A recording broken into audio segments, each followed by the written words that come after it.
So even if you don't take anything out of this video, take this step really serious.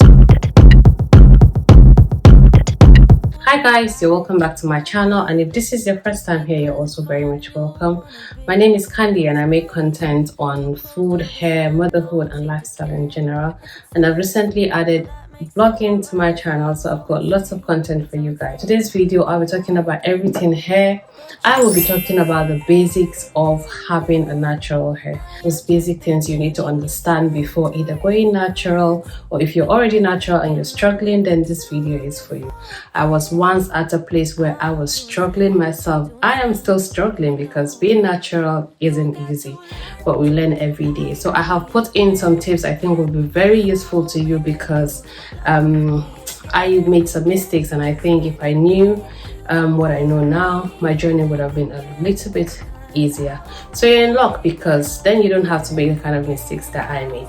So without further ado, let's get into the video. So number one tip I want to say to you is, if you are at that place where you want to go natural, there are two ways for you to go natural. You can either do the big chop or you transition. What I did was I did the big chop. So big chop is when you cut your hair completely and you start from the scratch. Or you want to transition. Transition is when you don't cut your hair, but you stop applying chemicals to your hair, and with time all the chemical bits will just go off as you trim the tip little by little till you are completely natural. So the two ways for you to go natural, but it's completely up to you which way you want to go. Like I said, I did the big chop and I really enjoyed my journey. I've heard people who have transitioned say they didn't experience any problem apart from the fact that it was a kind of a bit difficult for them to manipulate two textured hair at the same time. So they've got like the natural bit at the bottom and they've got the relaxed bit at the top. So it was kind of difficult for them to manipulate two textured hair, which to me isn't really a big deal. So whatever way you choose to go natural, I think your hair will still thrive. So make up your mind if you want to do the big chop or you want to transition. After you've decided to be natural, it is very important you know your hair porosity. So people are crazy about knowing their hair texture or their hair type, what they call it. Some people are type 4A, 4B, 4C. As much as it is okay for you to know that, but I don't think that is really important when it comes to your journey of being natural. What is really important is for you to know your hair porosity. I just feel like hair porosity is more important to me because that tells me the kind of hair that I have, the kind of treatment I should do for my hair, the kind of product that works with my hair type, all those good stuff that helps your hair grow and helps your hair thrive and helps you on your journey as a natural hair person. So hair porosity is either you have a low porosity or you have a high porosity, and there is actually the middle where you have a medium porosity. So low porosity is actually that kind of hair that when you apply product to it, your hair doesn't really absorb the moisture. That is low porosity. On the other hand, high porosity is once you apply product to it, your hair actually absorbs the moisture. And medium porosity is very rare. I rarely hear people say they've got medium porosity. It's either they're high porosity or they're low porosity. So how do you know that you're either high or low porosity? So you do the porosity test. It's very easy to do. You just get a glass, put some water in it, and take a strand or two strands of your hair and drop it into the water. So if the hair floats, it means you have low porosity. If your hair sinks to the bottom, it means you have high porosity.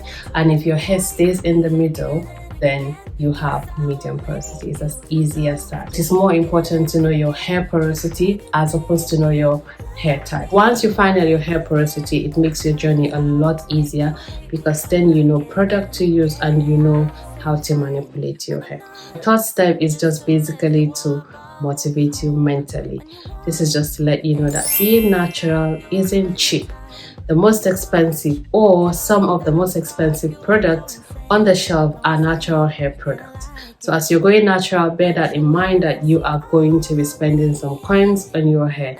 But to me, I feel like it's worth it all. This is not me discouraging you or anything. This is just me preparing you mentally to let you know that being natural isn't cheap at all, and also being natural is time consuming.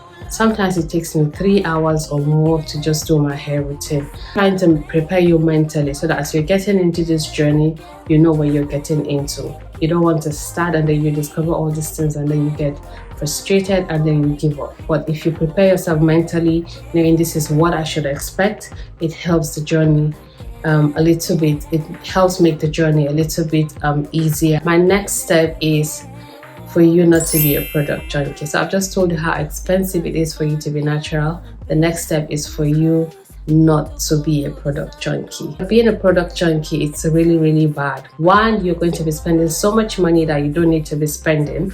And then number two, not only that, you will also be buying product that probably not work on your hair. You're only buying it because your favorite YouTuber said it's good. You've got a friend who have used it and it worked on their hair, which was why I emphasize on knowing your hair porosity. If you know your hair porosity, even if your favorite YouTuber recommends it or your friend uses it and it's amazing, you wouldn't bother buying it anyway because you know this is not for your hair type. You don't have any business piling up products that your hair doesn't need. And trust me, your hair does not need all the products in the market for your hair to thrive. Sometimes less is more. The little you use, the better your hair will thrive. Most of the time, it has nothing to do with the product. What this product can do, the next product will probably be able to do the same thing. So concentrate on knowing your hair type, and that way you would know the product that will work best on your hair. Do not buy all those products just to stack them on your shelf. You don't need them. Next step I will talk about is moisture. Even if you don't take anything out of this video, take this step really serious. Moisture, moisture, moisture. Your hair needs that 100%. Your hair needs to be moisturized, hydrated all the time. And sometimes it's not even about the product. It's as easy as you having just a spray bottle, have some water and some oil, or you do the water and aloe vera mix, or you do the water and leave-in conditioner mix. Have that with you all the time. Put it somewhere that you see it regularly. If you think your hair is going dry, pick it up and spray your hair. You need to keep your hair hydrated. If your hair is dry, your hair will not thrive. Your hair will not grow. Your hair will have dandruff. Your hair will break. Your hair will shed, because our hair dries up naturally. So if you don't moisturize it and you even try to manipulate the hair, your hair will keep breaking. If your hair is moisturized, trust me, you have made your journey a lot easier than it would have been. And when it comes to moisturizing, there are different ways to moisturize, obviously, so you have to know the one that works with you. I know you're thinking, how many things will I know? When it comes to natural hair, I feel like it is a course on its own. We have to study. We have to study it every day. I'm learning new things when it comes to my hair and what I need to do to it or what I don't need to do to it. The different methods to moisturizing your hair. There's the LCO method, the LOC method, and there's the LOCO method. And how will you know if this is the one that works for you? My sister, you just have to keep trying. Just keep trying them till you find the right one. So what I advise you do is try and moisturize your hair in half. So what you can do is do half of it with the LCO and do the other half with the LOC, and then leave it for an hour or 2 hours and see what they look like after that. So the side that is more hydrated, it tells you your hair appreciates this method of moisturizing better than the other, because you need a method that will keep your hair hydrated for as long as possible. I used to do the LCO method for a long time. I would do that, and after 2 days my hair was dry. I knew I was doing something wrong, but I didn't know it was the moisturizing method that was wrong. So I started doing the LOCO method. So this is when you do the liquid, the oil, the cream, and the oil. Since I started doing that, my hair has drastically changed. Like my journey has become easier. My hair stays hydrated for a longer period. Sometimes I will stay 5 good days without even hydrating my hair, and without even moisturizing my hair. My hair looks amazing. It's still hydrated. But the only problem I notice is sometimes, I don't know if it's because I'm very heavy-handed when it comes to product, sometimes I tend to have a lot of product on my hair, which is why I switched to doing my wash routine every week, because that way I don't experience product buildup. You don't want to have product buildup because that is what will clog your hair follicles and stops your hair from growing. Not heavy-handed like me, you probably will be able to get away with that method. I don't know, but like I said, it works for me now. I would rather have my hair hydrated with a lot of product on it than my hair being dry. Sort out all the excess products by washing my hair weekly. You need to figure out your moisturizing method and make sure your hair is hydrated all the time. Moisture is your friend on this journey of being natural. And finally, what I want to talk about is people confuse oils for moisturizers. I get a lot of people saying they moisturize their hair with oils, and I'm like, how can you moisturize your hair with oil? Oils are meant to be sealant. So what you do is you moisturize your hair with cream-based moisturizers, and then you use oils to now seal in the moisture. So if you apply oil as a moisturizer on your hair, what you've literally done is you've sealed in the dryness. You have to make sure your hair is moisturized first by using a cream-based moisturizer. If you don't have that, you can easily use a leave-in conditioner, which I know a lot of people do. I personally think that's not enough. I need that extra cream, which is what I do. So after I put a leave-in conditioner, I put a cream, then I seal in the moisture with an oil.